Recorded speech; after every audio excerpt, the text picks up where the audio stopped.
Hello and welcome to my garden. I'm out the front today in the tropical room with this gorgeous Redback Ginger. Redback Ginger is a fantastic plant. It's an Australian native.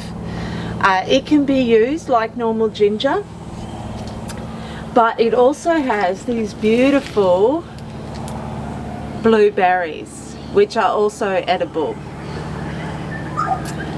Now this plant is looking a little bit tatty at the moment. So the best way to tidy it up is just to chop it off at the base of the stalks and then new shoots will come out. The new shoots are also edible, and these big established leaves, and you can see some of them have the red back that gives them their name, can be used to wrap fish before you bake them so that they get a lovely ginger flavour. It's a lot milder than traditional ginger, but it does impart a ginger flavour. The berries have a lemony ginger taste. Australian Aborigines used to pick these and use the arils, the white parts, to stimulate saliva as they were walking long distances. A really interesting fact that I read on Sustainable Gardening Australia is that when they picked those berries and ate the arils, then what they would do is throw the seeds behind them, and the next season they could see the paths they had taken because there were new plants there.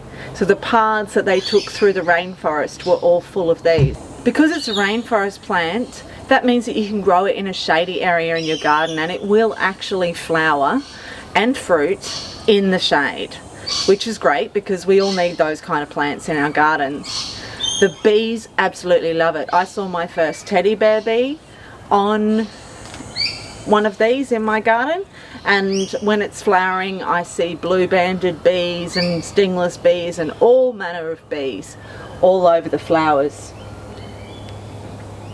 So what I'm going to show you how to do today is I'm going to show you how to get the seeds out of these berries. Once you get the seeds out, you can leave them to dry, and once they dry they can be planted, and they'll take about 8 weeks to germinate into new plants. The other thing you can do is root division, just like any other ginger plant, by taking the roots out.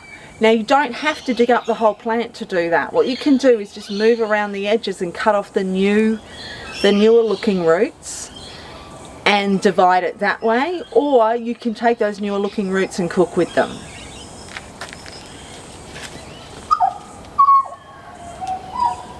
So it's pretty easy to harvest these berries.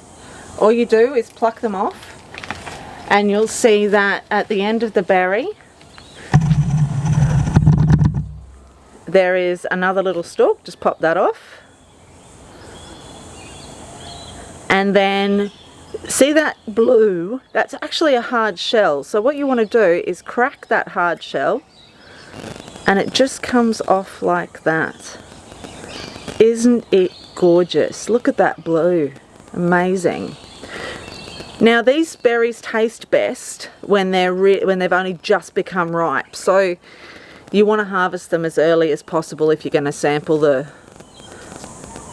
arils inside. So there, I've just got rid of the rest of the shells, and you can see I'm left with seeds coated in this white. I just push that apart,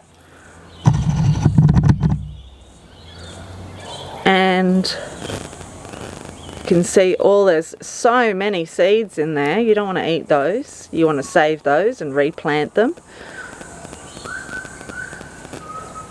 And then that leaves me with this fluffy white thing that tastes of lemony ginger and stimulates saliva in the mouth. It's actually a really nice flavour, and I can see that would be really refreshing if you're walking for a long time on a hot day. Really refreshing.